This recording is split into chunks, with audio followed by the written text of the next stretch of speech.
আশ্বিন মাসে দুগ্গা এলো আইলো বাপের বাড়িতে, সোনায় মোড়া অলংকারে কলকা বাড়ির শাড়িতে। আসে পারে পারে বছর ঘুরে ঘুরে, উমা আসে নতুন সাজে।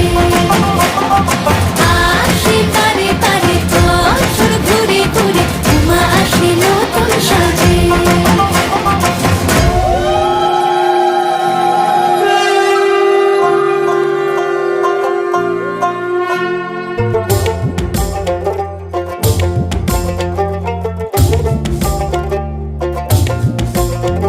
আর মন লাগে না কাজে উৎসবের মাঝে, নতুন জামার গন্ধ এলো শারদিয়ার সাজে। আর মন লাগে না কাজেতে উৎসবের মাঝেতে,